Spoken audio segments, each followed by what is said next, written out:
নমস্কার, আমি বর্ষা সিং TNI 24 আপনাকে স্বাগত জানাই। আসুন আজকে এক নজর দেখে নিই আজকে মুখ্য সমাচার। দলীয় জট কাটিয়ে মায়ের আশীর্বাদ মাথায় নিয়ে নির্বাচনী ভোট প্রচারে জোর দিলেন নদিয়ার কৃষ্ণনগর উত্তর বিধানসভার বিজেপি প্রার্থী তারক চট্টোপাধ্যায়। সম্প্রতি ওই বিধানসভায় মনোনয়নপত্র জমা দেন আরও এক বার্ষিয়ান বিজেপি নেতা চঞ্চল বিশ্বাস, যা নিয়ে শুরু হয় রাজনৈতিক বিতর্ক। 10ই এপ্রিল শেষ হয় স্কুটিনি।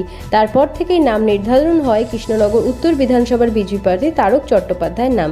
এদিন তিনি নিজের বাসভবনে গিয়ে নিলেন মায়ের আশীর্বাদ। পরবর্তী থেকে শুরু করেন জোর কদমে নির্বাচনী ভোট প্রচার। যদিও ওই বিধানসভায় তৃণমূল প্রার্থী বদল নিয়ে বিজেপি প্রার্থী তারক চট্টোপাধ্যায়ের দাবি, তার কাছে তৃণমূলের কোনো রকমভাবে প্রতিপক্ষ নয়। সময় আসলে যোগ্য জবাব দেবে ওই বিধানসভার মানুষ। যদিও কৃষ্ণনগর উত্তর বিধানসভার দুই বিজেপি প্রার্থীর মনোনয়নপত্র জমা নিয়ে প্রকাশ্যে উঠে আসে বিজেপির গোষ্ঠীদ্বন্দ্ব। প্রার্থী তারক চট্টোপাধ্যায়ের দাবি, সব জট কাটিয়ে এখন শুধু শাসক বিরোধী লড়াই আর লড়াই চলবে। কর্মী আমার সাথে রয়েছে, এই বিধানসভা বিজেপি রাখবে দখলে। আগামী 29শে এপ্রিল নির্বাচন মানুষের গণতান্ত্রিক অধিকার প্রয়োগ হওয়ার পর ওই বিধানসভায় উড়বে গেরুয়া আবির। এখন থেকে সেই দিনের অপেক্ষায় তাকিয়ে কৃষ্ণনগর উত্তর বিধানসভার আমজনতা। Bureau report TNI 24। অভূতপূর্ব সারা। সাধারণ মানুষ, বিশেষত মহিলারা গ্রামাঞ্চলে এবং শহরাঞ্চলে তারা এগিয়ে আসছে এবং ভারতীয় জনতা পার্টির পদ্মফুল চিহ্নের প্রতীককে দুহাত ভরে আশীর্বাদ করছেন। কারণ কোথাও যেন মনে হচ্ছে পশ্চিমবঙ্গের মানুষ সিদ্ধান্ত নিয়ে নিয়েছে যে এই পরিবর্তনের যে সংকল্প ভারতীয় জনতা পার্টির, তারা সরকার পরিবর্তন করে ফেলেছে এবং শুধু সেটা ঘোষণার অপেক্ষা। আগামী 4 মে আপনারা দেখতে পাবেন যে সারা পশ্চিমবঙ্গ জুড়ে একটা গেরুয়া ঝড় উঠেছে এবং মানুষের আশীর্বাদে আজকে জাতীয়তাবাদী রাষ্ট্রবাদী সরকার ভারতীয় জনতা পার্টি নিশ্চিতভাবে প্রতিষ্ঠিত করবে এই পশ্চিম বাংলার মাটিতে। তৃণমূল কংগ্রেসের কৃষ্ণনগর উত্তরে যে প্রার্থী বদল, এটা কি আপনার ভোটে কোনো প্রভাব পড়বে? না, আগেও ছিল না কোনো প্রভাব, এখনো কোনো প্রভাব থাকবে না।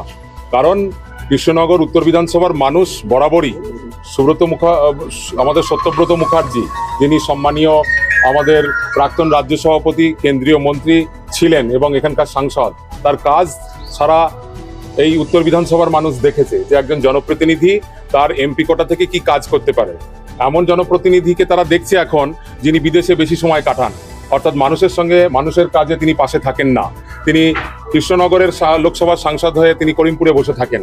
এখানে তার মানুষের জন্য যে কাজ, সেই কাজ তিনি মানুষের যে দাবি, মানুষের যে চাহিদা তিনি পূরণ করতে পারেননি, ব্যর্থ হয়েছেন।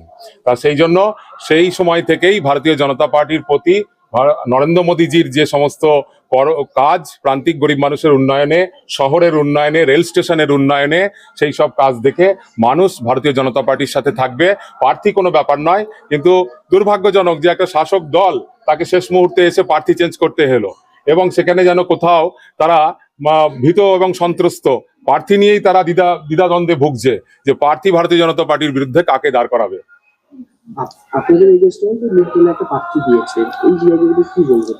নির্দল প্রার্থী সবসময় নির্দল। আমাদের ভারতীয় জনতা পার্টির প্রার্থীর সে ব্যক্তিগতভাবে তিনি কি করেছেন এ বিষয়ে আমার মন্তব্য নিষ্প্রয়োজন। এ বিষয়ে আমি কোনো মন্তব্য করবো না।